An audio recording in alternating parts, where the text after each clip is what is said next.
ఏంటి కేశవ ఇలా చేశావు? నీకు డీల్ ఇస్తే ఆ పని అయిపోతుంది అనుకున్నాను.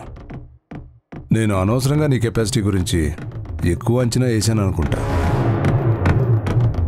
ఒకప్పుడు నాకు తెలిసిన కేశవ్వి నువ్వేనా అనిపిస్తుంది. నీలో ఉన్న తెగింపు, కమిట్మెంటు ఏమైపోయాయి?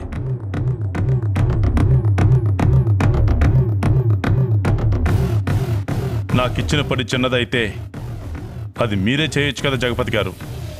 చేస్తారా? చేయలేరు.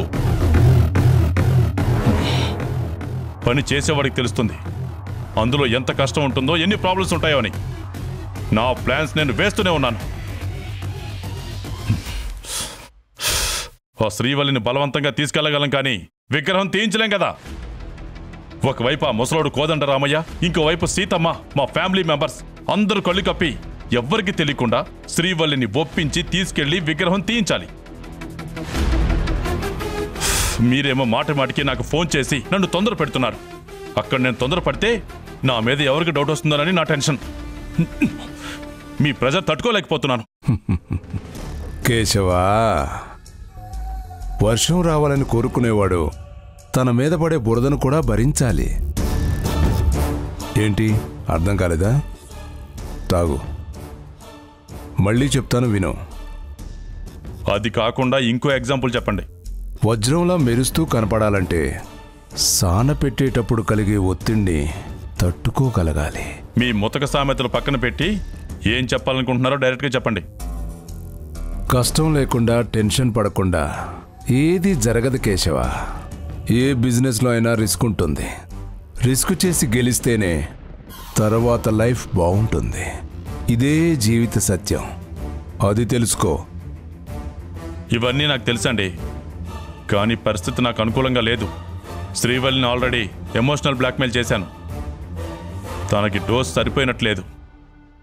ఇంకొంచెం డోస్ పెంచాలి. నాకు కాస్త టైం ఇవ్వండి. విగ్రహాన్ని తీయకపోతే వచ్చే నష్టాన్ని తన కళ్ళకి కట్టినట్టు చూపిస్తాను.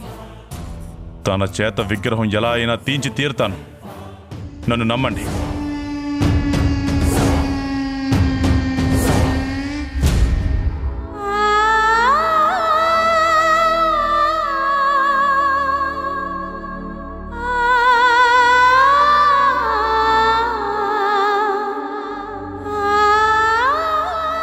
స్వామి సుబ్రహ్మణ్యేశ్వర, మా కుటుంబంలోని సమస్యలకి పరిష్కారం నాతోనే ముడిపడుందా?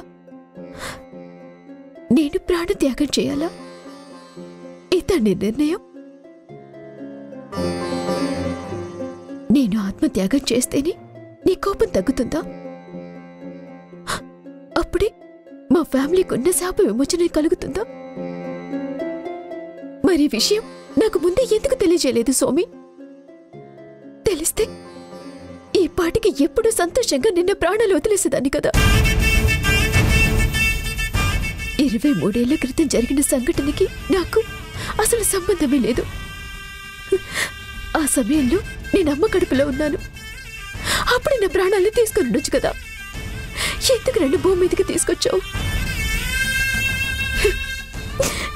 నీకు మమ్మల్ని శపించేంత కోపం వచ్చిన క్షణంలోనే నన్ను తీసుకెళ్లిపోయి అమ్మ నాన్నని విడదీయకుండా ఉండొచ్చు కదా. అక్క అన్నయ్య వాళ్ళని, ఇటు నాన్నని, ఇటు మా అమ్మని అందరినీ దూరం చేసి బాధ పెట్టావు. మరి ఇంత కఠినంగా ఎలా ఆలోచించావు స్వామి?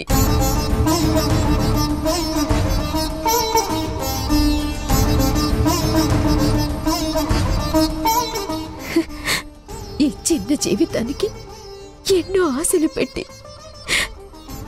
ఇప్పుడు నన్ను తీసుకెళ్ళిపోతావా స్వామి? నా ప్రాణాలు పోతాయన్నా నాకు భయం అస్సలు లేదు స్వామి. కానీ నన్ను ప్రేమించే వాళ్ళు నా గురించి బాధపడతారని నా దిగులంతా. అమ్మ, నాన్న, అక్కయ్య, అన్నయ్య, లడ్డు మామ వీళ్ళందరూ ఎంత బాధపడతారు. ముఖ్యంగా సుబ్బు.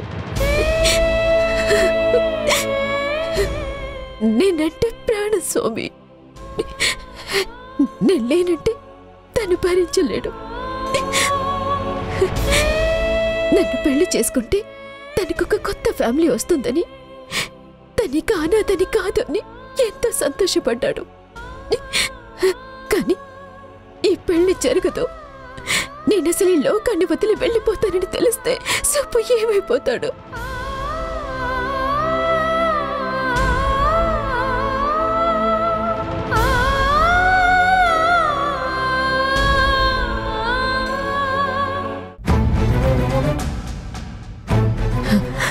నాకెంత బాధగా ఉన్నా ఇక నుంచి సుబ్బుని దూరం పెట్టాలి.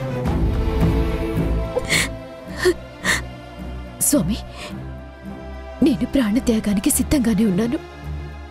కానీ నాదొక కోరిక. నా వాళ్ళంతా ఎప్పుడు సంతోషంగా కలిసిమెలిసి ఉండాలి. నా ఈ చిన్న కోరికని తీర్చు స్వామి.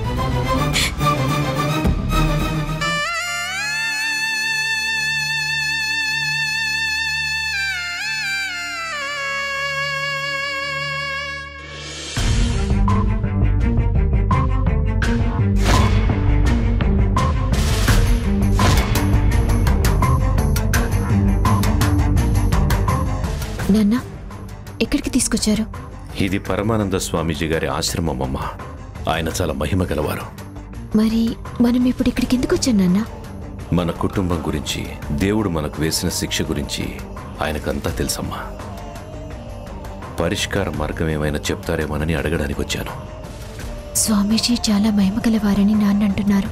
నేను విగ్రహం తీసి ప్రాణత్యాగం చేయాలనుకుంటున్నానని నా మనసులో ఉన్న విషయం కూడా ఆయనకి తెలిసిపోతుందా? అది నాన్నకి చెప్పేస్తారా? లోపలికి వెళ్దాం పద.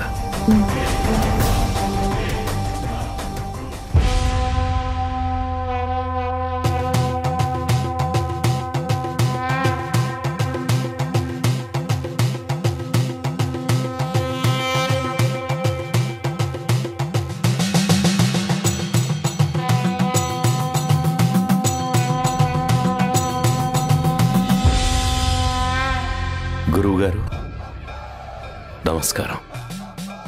శుభమస్తు. నా కూతురు శ్రీవల్లి. మీ ఆశీర్వాదం వల్ల, ఆ సుబ్రహ్మణ్య స్వామి కృప వల్ల నాకు నా భార్య కూతురు ఇద్దరు కనిపించారు స్వామి. శుభం. అయినా కూడా మేమందరం కలిసి ఉండలేకపోతున్నాం స్వామి. ఆ రోజు మీరు మా ఇంటికి వచ్చినప్పుడు నా కూతురే మా వంశానికి ఉన్న శాపం పోగొడుతుందని చెప్పారు. అది ఎలా పోగొట్టాలో చెప్తారని నా కూతుర్ని కూడా తీసుకొచ్చాను. భగవంతుడా, నాన్నగారికి నా ప్రాణత్యాగం విషయం తెలియకూడదు.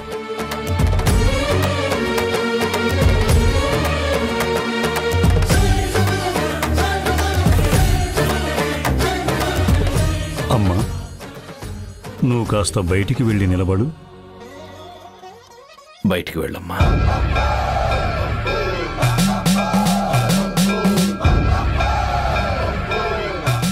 సమస్య పరిష్కారం కోసం నువ్వు వచ్చావు. దానికంటే ముందు నీకో విషయం చెప్పాలి. ఏంటి గురువు గారది? నీ కూతురు మృత్యువు వైపు ప్రయాణిస్తోందని తన ముఖంలో స్పష్టంగా కనిపిస్తోంది.